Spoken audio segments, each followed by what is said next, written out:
स्थापकाय च धर्मस्य सर्वधर्मस्वरूपिणे अवतारवरिष्ठाय रामकृष्णाय ते नमः। वसुदेवसुतं देवं कंसचाणूरमर्दनं देवकी परमानन्दं कृष्णं वन्दे जगद्गुरुम्।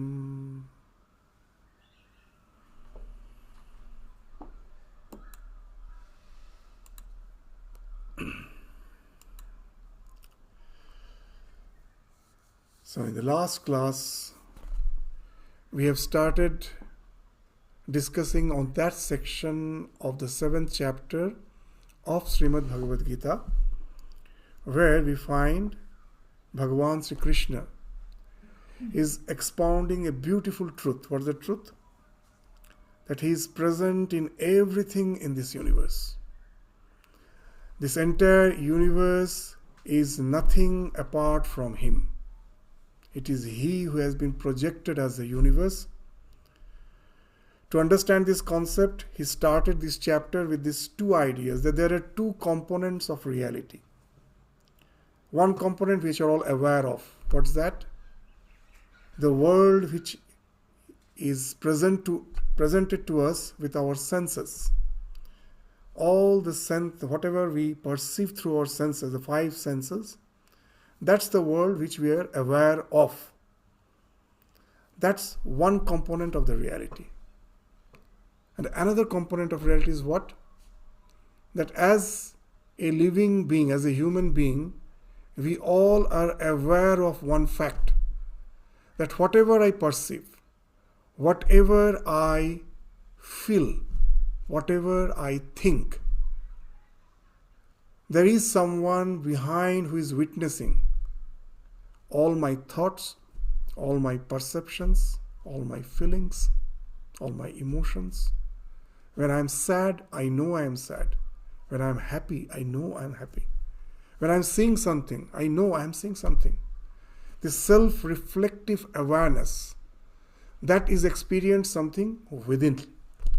So these two components of reality. One is parak. These two words in Sanskrit, parak. Parak means moving out. Through your senses, you are moving out. What you are experiencing, that's the one component of reality. And then, who is experiencing it? To realize that, I have to dive within. And I will see there is an experiencer. I am aware of that. As we were saying, that prativodha viditam, behind each and every perception, I experience, that I am experiencing. So this, the one who is the experience, who has to be experienced within, that is the pratyak chaitanya, the one who is within. So the Lord is saying that is another aspect of the reality, these two. And then a beautiful thing he was saying in the 7th verse, that just like a string connecting the beads in a garland, I who transcend both the pratyak chaitanya, the awareness, the consciousness, which is the underlying factor behind all our perceptions, all our feelings, all our thoughts, that as well as whatever you see in this world, this all are nothing but me. I am just like a string which is connecting all the beads, in which all the beads, both the para and the apara, both the pratyak and the parak chaitanya, are strung together. So nothing is apart from me. This is a wonderful concept in Vedanta. So we find there is no duality in the reality. The idea that good and evil are two separate components of our existence, that's not there in Vedanta. God is saying, everything is nothing but me and me alone. In a very simple way, let us try to understand what's that before entering into the slokas. Well, we see evil in the world. Can you attribute that all the evil qualities to God? You will say, how can then he be God? Yes, of course, the goodness minus the evil is something which is the idea of divine. But in Vedanta, we have to be very, very, cautious in really understanding the subtlety of the Vedanta. Let us try to understand from our individual perception that what actually is the bliss called God. See, in our life, what's the notion? The notion is that happiness comes by the fulfillment of desires. As simple as that. The world will say, I don't believe in any sort of religion, spirituality, which doesn't give me happiness. I am a downright materialist. I know that I have some desire. If it is fulfilled, I am happy. And that is the be-all and end-all of my existence. Well, now let us try to analyze that nature of happiness. It's good. We never deny that yes, in whatever thing I get happiness, let me pursue that. But if you try to analyze the nature of happiness, what will you find? Does anything in the world really give us happiness? It's a big question mark. Because we find that when we are having a desire to have something, I am unrest. My mind is totally unrest. Lot of expectations, concerns. I may get, I may not get. Lot of endeavor. And the moment I get it, I find tremendous joy. In my life, so many times it has happened that all my anxiety, everything falls off, and I find extreme joy. And now I feel this is the object which has given me happiness. Whether it is wealth, whether it is relation, whether it is position in life, whatever it may be. I attained and I got that happiness. So the happiness is lying there outside. I have to attain it. That's the notion. But a very interesting thing, that how long I was not happy, as long as my mind was restless. There were a lot of huge waves in my mind. The moment I attained the object of my happiness, for the time being, my mind calmed down. It was in a let-go situation. Now, if you really try to find out from where the happiness came, it is very subjective. It came from within. When it comes, only when my mind is tranquil. So this observation actually can be explained by a wonderful simile thought by Swami Vivekananda. What he's saying, see, happiness is not something outside. Happiness is in the core of our being, which is one with God. The divine is here. It is one with God. And it is, this bliss is of the divine, of nothing else. What happens when my mind, he's saying that my mind is like a lake. And the core of my being, the essence of my being, the self, is Sat Chit Ananda Swarup. He is ever existent, and that existence is awareness. It's not something inert. And that awareness is always in bliss. But when my mind is always in turmoil, I want this, I want that, I have concerns, I may not get it. These waves of the mind, the thought waves of the mind, is the filtering factor of the bliss. The self is Sat Chit Ananda. The Sat factor, the Chit factor never gets filtered out. It never gets filtered out. Because even when I am sad, I know I am. Even when I am happy, I know I am. That my amness and the awareness of that amness, it's never filtered out. I'm always aware of that. But what gets filtered out? It is only the bliss factor of myself. That gets filtered out. It is a selective filtration. The example which we give, if you go to the tropical climate like in India in the olden days, the windows used to have mica sheets, not glass. The mica sheets. If you go to Rajasthan Palace, it was mica sheets. It's extremely hot outside. Now this mica sheet, the thin mica sheet, it has a wonderful insulating capacity. It allows the light to come in, but it doesn't allow the heat to come in. It insulates the heat. So that's an example of selective filtration. So the light has both the illumination as well as the heat. The illumination is not obscured, but the heat is obscured. Similarly, this mind has a faculty of selective filtration. The awareness of my existence, it's never filtered out. I'm always aware, I am. But because of the chaos of my mind, the Ananda factor gets filtered out. The moment my desire is fulfilled, I think the external object has given me happiness. My external relation has given me happiness. The position which I attained through my endeavor, that has given me happiness. If it would have given me happiness, I would have never lost it. It was supposed to be, once I got it, I know that this is the object of happiness. That happiness, once I attain it, it should be always with me. But does it happen in my life? No. We find the moment we attain, we are extremely happy. But after some time we find what has happened, that happiness has flattened. It has evaporated.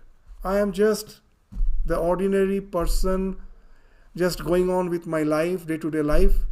Even in spite of the fact, the one thing which I wanted, I have.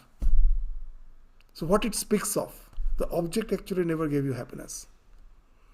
The moment you attained it, for the time being, there was a let go. The mind was calm, placid. The happiness actually welled from within. The filtering factor of your mind, which was filtering out the happiness, that now percolates through your body, mind, senses. And that's the self. It is always welling from within.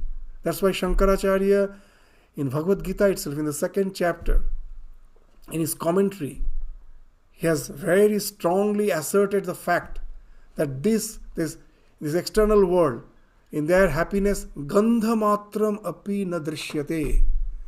That that even when I have not taken the food, but I might start salivating when I get that fragrance. Wonderful spicing has been done. I'm yet to have the food. That fragrance itself gives me a type of happiness. That is a gandha matra. So he's saying, very nicely he's saying, that this world, what to speak of really relinquishing it by having it, it doesn't have the capacity even to give you that fragrance, that wonderful fragrance if you get. It doesn't have that capacity. It doesn't have the capacity to give even that gandha matra. It is not there. The happiness, for whatever reason. Now a very bold statement we will say. When a thief, by stealing, is getting the happiness, it is the happiness of the Lord. You'll say, Hacha, what has happened? Your mind has become calm by stealing. But why we say it is wrong? Because next day he will be in the jail. And now he has no resort to that happiness. Gone. So what I have resorted to the correct thing, that happiness, which is only the Lord, nothing else. But I've resorted it to the wrong means, not the correct means. That's why I cannot have it always. In this world, terrorism, war, sadist people, by seeing others, unhappy, they feel happy. We all say these are all evil. But is it some other existence apart from God who is creating this evil? No. It is a wrong understanding, the limitation of our understanding, that external things such I want, happiness lies there. Once I attain, I get it. And I resort to that, forgetting one fact. What's the fact? That the happiness which I get only comes from the Lord. So how to keep it always? In our scriptures they say that it has to be uninterrupted, taila dharavat. To resort to some action which entails in the tranquility of the mind always. How is it possible? Relinquish the desire. Because of ajnana, because of the ignorance. What is the ignorance? That happiness lies outside. That all useless pursuits we are going through. Stop that. Try to be calm within. If you can keep the mind calm, happiness is yours always. You never lose the sight of the Lord. What is evil in this world? Evil is nothing. The sun has been covered by the cloud and there is darkness. Does darkness have a separate existence? No. Just the cloud has came and covered the sun and it is dark. So that's what Vedanta is saying. The Lord is there. It is beyond good and evil. It is because of ignorance, avidya kama karma. Because of ignorance, all the desires come into existence. What's the ignorance? That I am unfulfilled. The external world there is with all the treasures. Once I attain that, I will be fulfilled. This is ajnana. Vedanta says you are already fulfilled. You are Sat Chit Ananda Swarupa. When that mind is always tranquil, the bliss is always welling up. There is no question of an interruption in your bliss. That's the superlative degree of the bliss which you can enjoy in this life. And that's what speaks of spirituality. Many people just ask, what's the commonality of all the religion? Yes, there is so much difference as per the idea of the highest ideal is concerned, the way of practices are concerned, beliefs are concerned, our mythologies are concerned, there's a difference. But does any religion say that the attainment of the peace, the bliss, is not the goal?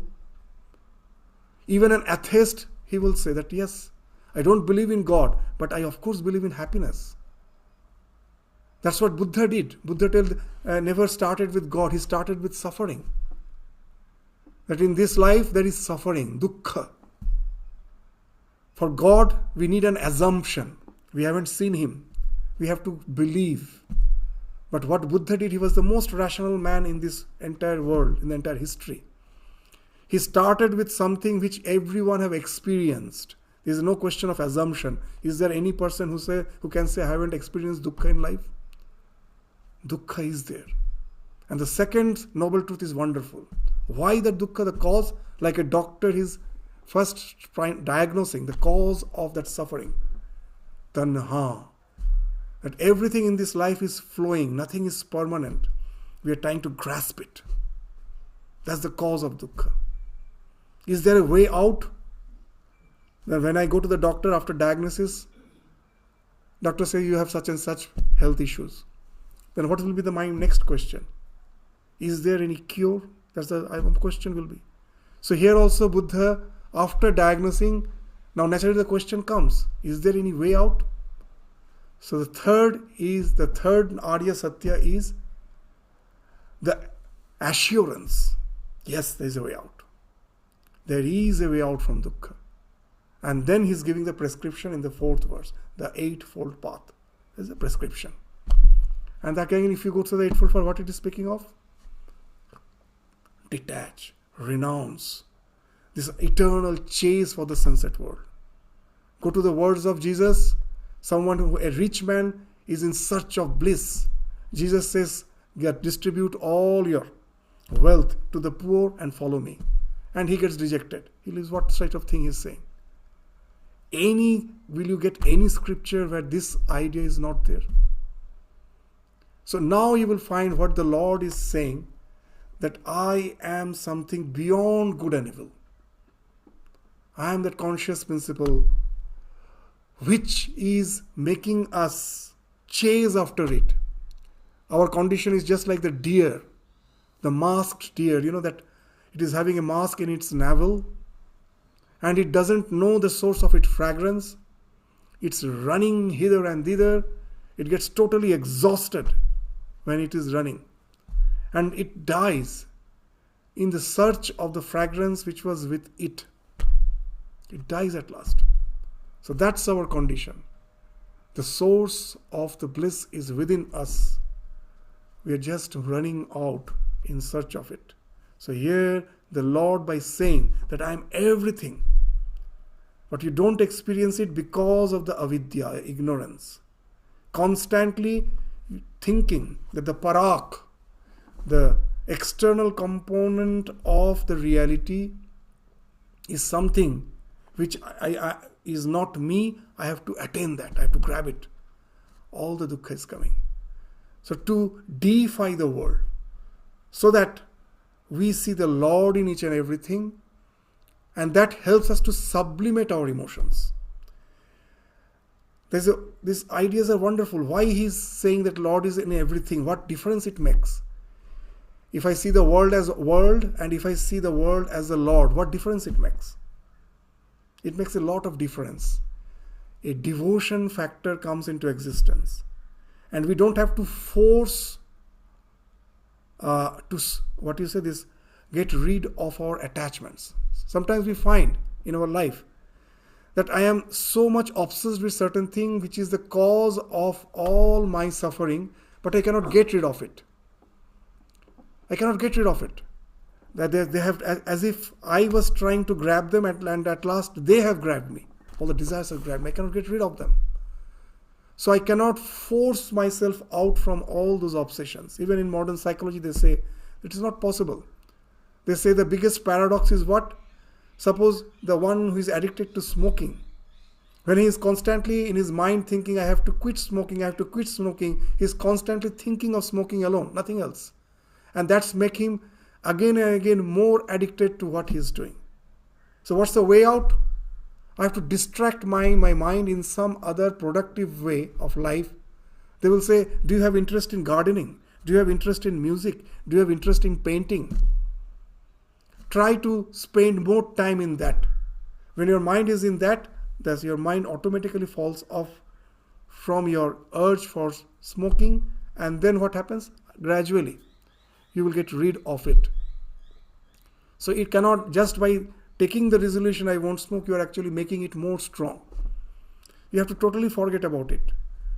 They say that hatred is a negative attraction. The thing which you hate, you think of it more than the thing you love. And that way you are more attached to it. You cannot get rid of it. You have to be indifferent. And how is it possible? By changing the direction of mind in something productive. As Sri Ramakrishna used to say, the more you go towards the east, the west automatically falls behind. So when God says when in Gita, Lord is saying that God is everything, how it is going to change us, transform us? Just with a common simple example, I will try to understand that. That now it's the season, the summer season is there, you market the mango, lot of mangoes you get, and now you have the tremendous desire to taste the mango. So you go, buy, and come and relish. What it is doing, it is just satisfying your greed, nothing else. Now if you say that it is not good for you, stop, I cannot stop. The tremendous urge for having that mango is so strong, I will have again and again. But most probably because of some health reasons, doctor have asked me not to do. Now it is very easy for a devotee to gradually, not immediately, to get rid of it. How? That Lord is everything. So thinking that what I do, that after purchasing the mango, first I offer, oh Lord, everything is yours. So it belongs to you, I offer it. And then as a sacred thing, as something which has been sanctified, I take it, then my feelings have started changing. It has got associated with the bliss of the divine. The God has actually sanctified it. And something, your devotion is growing. When I'm taking, the greed is still there, but the greed is getting sublimated by devotion. Everything is Lord, and it is the offering. This is Lord's offering which I am having as a sanctified food. So that's what we do in our general practice, we offer. And a devotional factor comes in your life. You're taking the help of the world to get rid of the world. As Swami Vivekananda used to say that most of us, when we are worshipping, our worship is no worship at all. Why? He's saying actually we want this world. God is just the means. I go to God and pray, oh God, I want good health. I want good relations. I want to be established in life. I have to be in a good position. So I want this world. God is just the means. He will provide me that. He says it's a materialism. The real spirituality is what? that he's saying that where God is the means, world is the end, that is actually materialism. And then he's just reversing the role. When he says world is the means, God is the end, that is spirituality. World is the means. That I like mango, I have not renounced it. I have bought it. World is the means. Offered it to the Lord. That is helping me to sublimate my greed into devotion. And gradually I will find that in my heart, a love for the divine is growing. The more it grows, the other things gets now shadowed. Even in our life we will find that, see, as a small child, they are so much attached to the parent.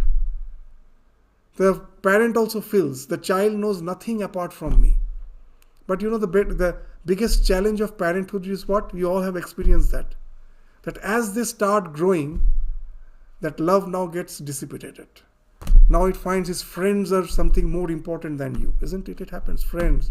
When it grows, now he comes into some relation, wife, family, his own children. This love is getting separated. What is happening? When you all will understand, when any one of us have something for which I feel more love, the previous love gets diluted. As simple as that. So here also, I love that mango, but through that, with the devotion, my devotion is growing. As the devotion starts growing, this thing starts becoming something insignificant. And more I get tuned with the divine. And when you are getting attuned with the divine, what is happening? You are not depending on anything external. This is the bliss which is always with you. No one can take away from you. Your mind is always in the state of tranquility. And the bliss which alone God can give, that is always with you. That's why it is holy. As simple as that. If you resort to terrorism, if you resort to violence, the bliss which you get just for the moment, next moment you have to face the consequences of your action, the bliss is gone. That's why they are evil. So happiness, only the Lord can give. It is all good. It is because of ignorance we are creating the partition between good and evil. Actually, there is no such partition. The common example, again another example we give, a seed has the tremendous potentiality, a small seed. The banyan seed is so small. It has the tremendous potentiality to become a huge banyan tree. But if that seed is not sowed properly, if it is lying on the terrace, in the dry terrace, it gets dried up. Will its potentiality be realized? No. Or I have sowed it in a land which is extremely soggy, very wet. Again, this time the seed will get rotten. Will the plant be there? No. So, though it has the infinite potential to become a huge banyan tree, as it didn't get the proper environment, its potentiality was never realized. So a dried seed, a rotten seed, is not an example of evil. It is an example of the fact that because of the lack of proper circumstances, the potentiality of goodness it had couldn't be realized. As simple as that. So now you will understand that why sometimes we say that why this chapter, as if we find sometimes some people will be omitting this chapter. Well, oh, it doesn't have any spiritual component. God is just saying, I am in this, I am in that. What does it mean? What does it have? How does it really help in my spirituality? 6th chapter is good. It is giving me the exact direction for my meditation, to dive within, to run away from the world. But I cannot run away from the world always. I can be in meditation for 1 hour. After that, what I do? I have to interact with the world. And then again, I have to go through this suffering because of my interaction. So that's why God says, I am not alone when you have closed your eyes and you are meditating. When you have opened your eyes, whatever you are seeing, I am there. Sublimate your emotions. Don't forcefully try to subjugate them. Be with the world, but with a different paradigm. See the God everywhere, and the entire creation gets deified, and that's how your emotions get sublimated. And the perpetual bliss, which is the source of the entire existence, which is within you, which is in each and every being, that manifests. And that's why this deification is so important. So now with this introduction, let's go to the exact verses where we find that God is saying in this chapter from the 8th to the 12th verse, these are the ideas, a few samples. God will be saying that He is the essence of the entire creation. Actually, the 10th chapter, the Vibhuti Yoga, deals with it in a more elaborate way, where He will say that He is the essence behind everything in this universe. But in this chapter also, He is highlighting it from the 8th to the 12th. In the 8th verse, we studied in the last class that He is the essence of all our perceptions. That whatever I am seeing is actually, it is the Lord. Because of the conscious principle, all our perceptions are happening. Without that, there is no perception. So He is the Devata, the Lord of all our perceptions. This idea is continued even in the 9th verse. So let us go to the 9th verse to find that's the inner meaning of that verse. What He's saying?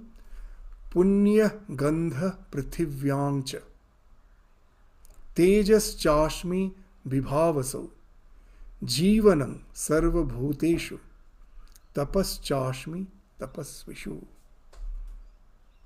So let's first go to the literal meaning. That the earth has its fragrance. They say that of the 5 senses, what are the 5 senses? The eyes, the ears, the nose, the tongue, and the skin. With the eyes, everything, that light, the vision is possible. The sound through the ears, the smell through the nose, the taste through the tongue, and skin, the touch. Now, corresponding to our sense organ, there are 5, these subtle elements, tanmatras, which are responsible for this perception. That light is responsible for the vision, the teja is the light. And then sound is the akasha tattva. To understand, sometimes it becomes very difficult to understand that see, if you put when you are in the plane, and you will find is somewhere where it is very noisy and you want to rest a bit, what do? You use a ear plug. Why I use the ear plug? To block the space within the ear, isn't it? So unless many say that sound doesn't, that they say that akasha in the scripture has been spoken of as the corresponding component of sound.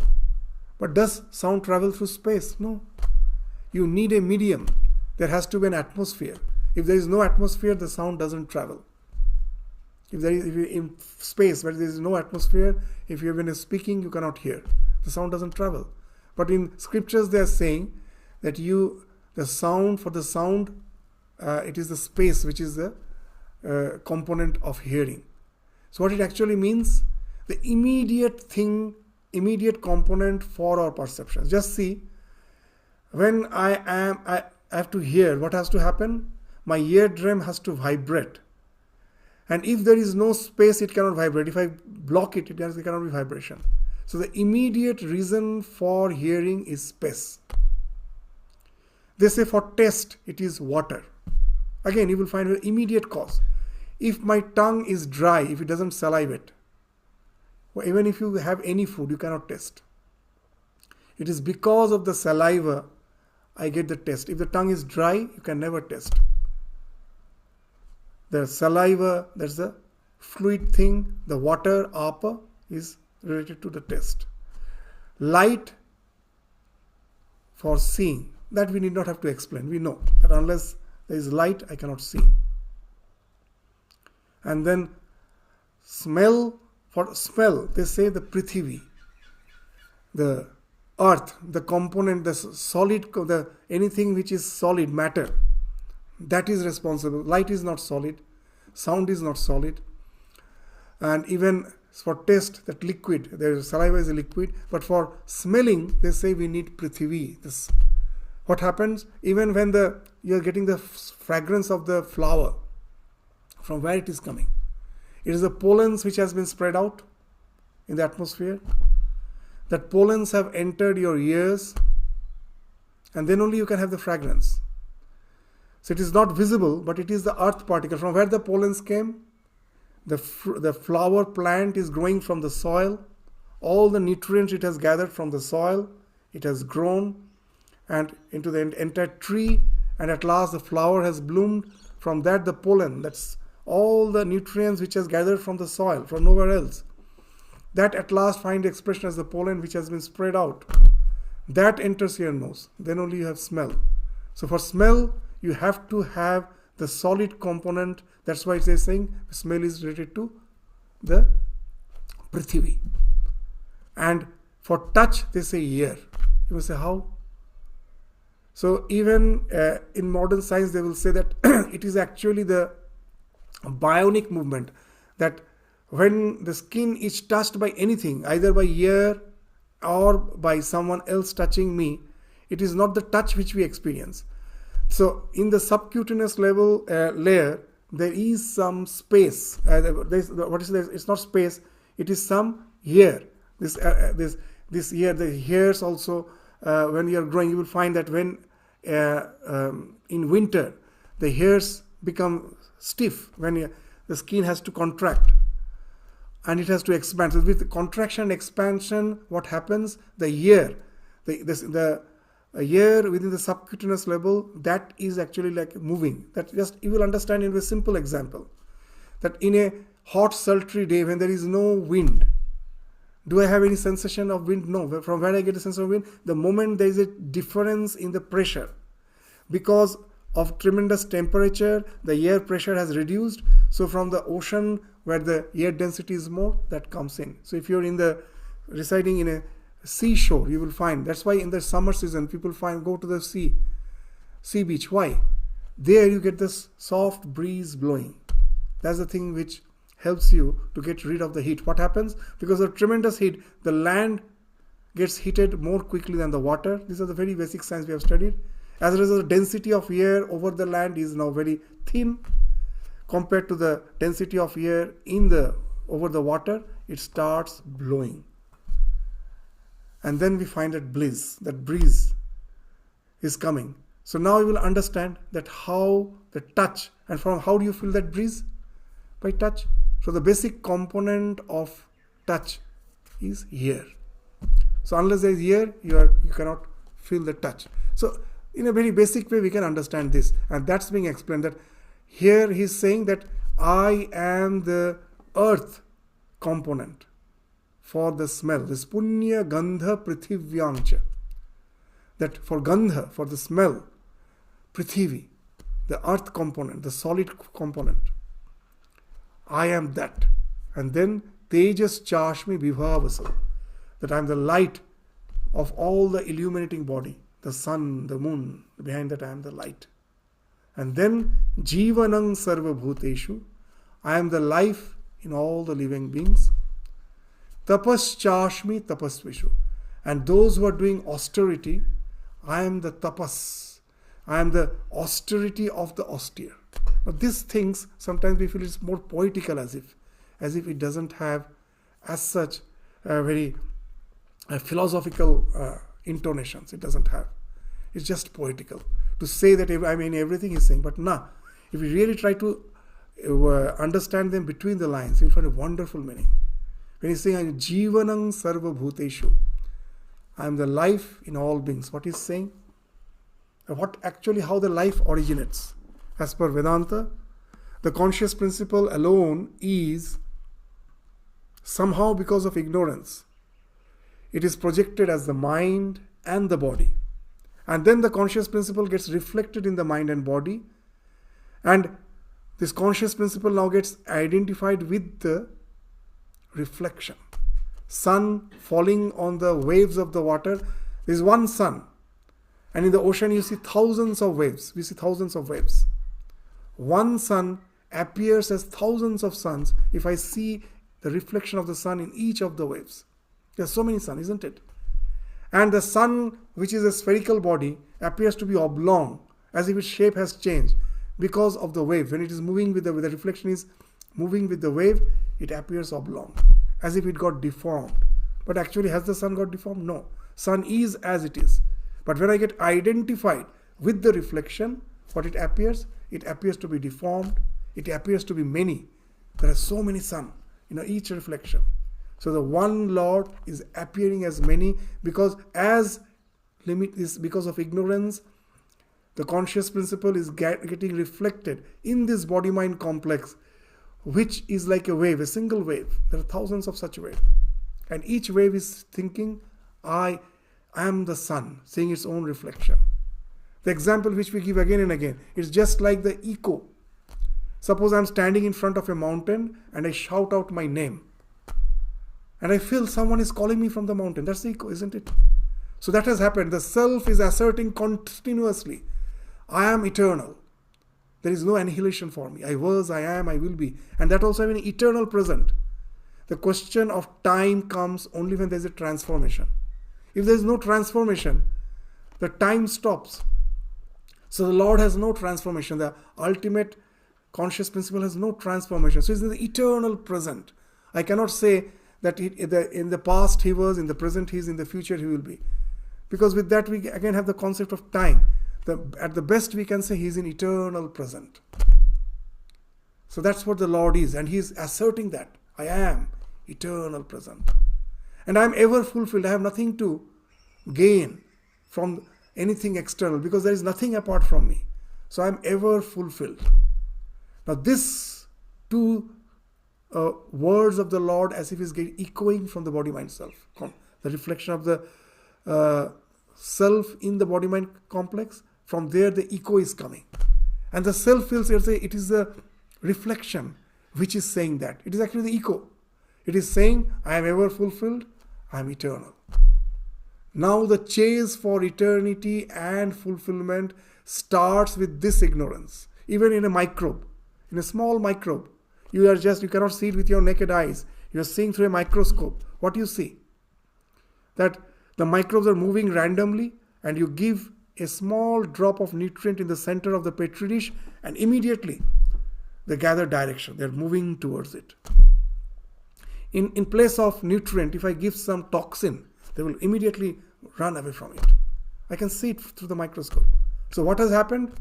The conscious principle got reflected in the microbe body. Something from the microbe body was constantly asserting, you are eternal, you cannot die. And you are ever fulfilled. There is no question of hunger, thirst. Everything is just all this thing is not there. You are always fulfilled.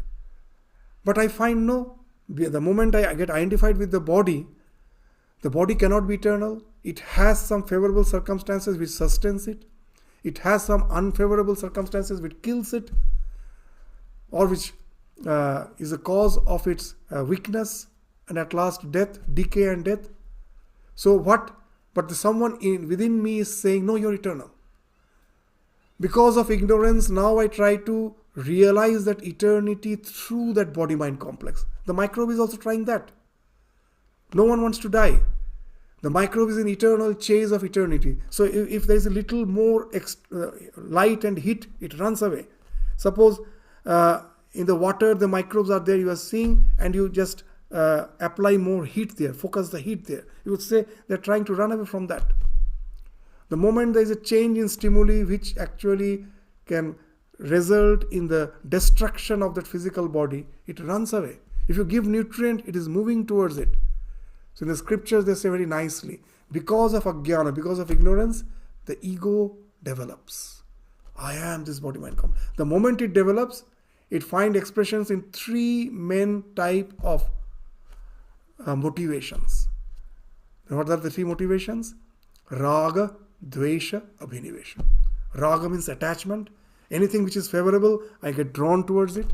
Dvesha, the thing which is not favorable, I try to get rid of it. If I have the power, I try to get rid of it. That is the Dvesha, the hatred. And Abhinivesha, sometimes I find the external factor is too strong. I cannot get rid of it. It will overpower me. I run away from it. That's a flight response. So you will find behind each and every life, these three responses are the basic responses. Raga, Dvesha, Abhinivesha. Even for us, even a microbe, the same thing. And this has resulted in evolution. In Vedanta, they don't deny evolution. They say the conscious principle getting reflected in the body-mind complex, the moment it deludes that I am this body-mind complex, but the ego is saying you're eternal, I find like I'm not eternal. Body will die. So my eternal chase for eternity is resulting in evolution. How? A small microbe forms a group with other microbes. Even if you go to the barrier reef, you will find the wonderful example of synergy. They're forming a group, and then there's a division of labor. See, to fight with the nature, for me alone, I am not equipped. Let us divide. Let us cooperate. So that's why in the second chapter we read in Bhagavad Gita, Sahayagya Praja Srishtva. When he created this universe, he has created with the sense of yagya, of interbeing. Let us cooperate. As a human being, you will find the most evolved being.